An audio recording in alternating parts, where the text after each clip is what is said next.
여러분은 흩뿌려져 있는 스시라는 뜻의 지라시 스시에 대해서 아시나요? 꽃처럼 이쁘다고 하여 꽃초밥이라고도 불린다는데요. 저는 한 번도 먹어본 적이 없는 메뉴인데요. 회, 덮밥 같기도 하고 궁금해서 직접 먹어봤습니다. 흔하게 파는 메뉴는 아닌지라 취급하는 매장을 찾아보니 잠실에 위치한 롯데 에비뉴에 있더라고요. 매장 이름은 스시세이입니다. 참고로 스시세이는 잠실에만 있는 것이 아닌 동탄과 광교에도 지점이 더 있더라고요. 이것 매장에 대해 좀 더 자세히 얘기해보자면 제가 방문한 곳은 오후 3시부터 5시 반까지는 브레이크 타임이라고 합니다. 옆에 위치한 태블릿으로 예약을 할 수 있었습니다. 기다리면서 메뉴를 보니까 지라시 스시 이외에도 일반 스시나 솥밥 같은 메뉴도 판매하더라고요. 시간이 되어서 입장해보니 매장 인테리어는 분위기 있고 좋더라고요. 좌석에는 태블릿이 있었고 이 태블릿으로 주문하면 되는 것이었습니다. 저는 특지라시 스시와 그냥 초밥도 먹고 싶어서 모듬 스시를 주문해줬습니다. 이것 스시세이는 이런 일반 식사 메뉴도 있었지만 오마카세 또한 있었습니다. 예약을 해야 하는 것 같고 카운터석은 물론 룸까지 있다고 하니 혹시 필요하신 분은 참고하시면 좋을 것 같습니다. 가장 먼저 모듬 초밥이 나왔는데요. 총 12피스라고 합니다.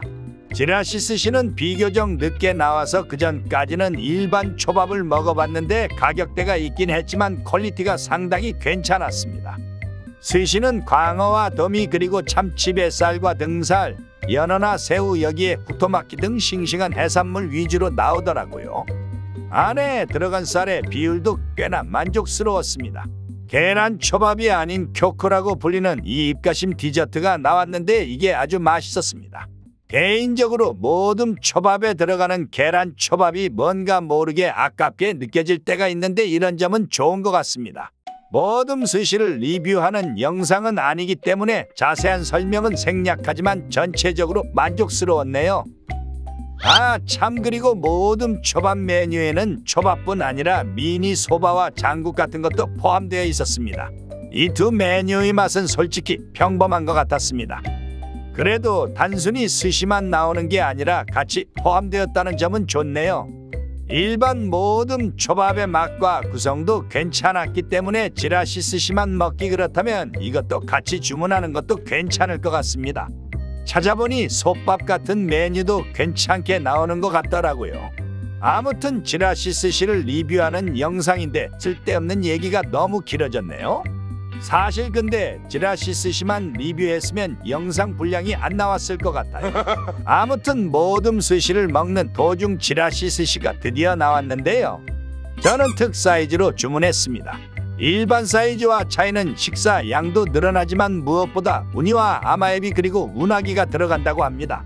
각각 성게알과 단새우 그리고 민물장어라고 합니다. 가끔 이런 용어는 저를 난감하게 만드네요. 아무튼 다양한 재료가 올라간 덕분에 화려한 비주얼은 합격인데요. 괜히 꽃초밥이라는 별명이 있는 것은 아닌 것 같습니다. 이제 지라시 스시를 먹어봤는데요. 비주얼이 너무 예뻐서 뭔가 먹기 아깝기도 하더라고요. 그 귀하다는 우니까지 보이는 게 인상 깊었습니다. 원래는 팔고 남은 생선이나 먹다 남은 재료를 밥 위에 올려 먹던 기원이 있다고 하는데 보시는 것처럼 현재는 고급화되어서 초밥에 재료가 될 만한 재료가 올라가는 경우가 더 많다고 하는 것 같습니다. 찾아보니까 일본에서는 여자 어린이날이나 소풍 도시락으로 많이 먹는다고 하는 것 같더라고요. 저도 이번에 조사하다가 처음 알았는데 일본은 여자와 남자 어린이날이 따로 구분되어 있다고 합니다. 지라시 스시는 일본식 회덮밥이라고 소개되고는 하지만 우리의 회덮밥과는 먹는 방식 등에서 차이가 있었습니다.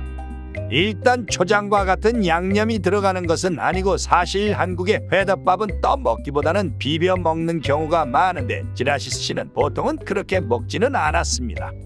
지라시 스시는 소스를 밥에 직접 뿌려 먹던가 수저로 밥을 뜬 뒤 간장을 묻힌 해산물을 밥 위에 올려 먹으면 된다고 합니다. 밥 자체가 스시의 밥처럼 간이 어느 정도 되어 있어서 굳이 간장을 뿌려 먹지 않아도 맛있었습니다.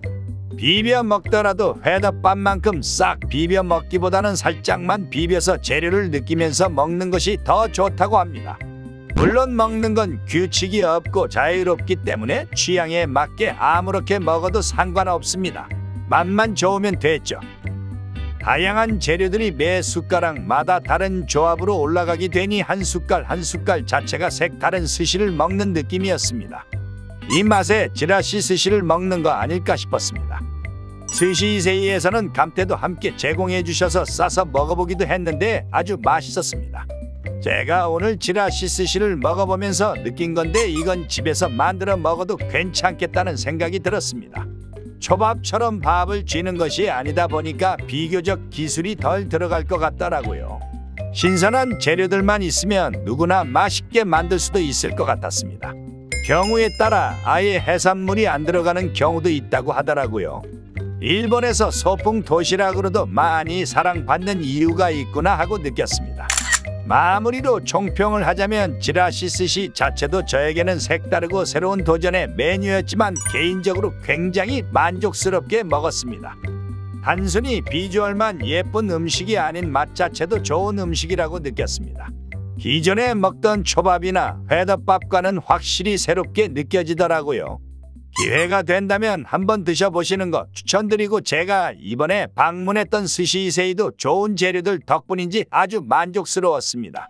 주변에 취급하는 곳이 없다면 이곳에서 드셔보셔도 좋을 것 같아요.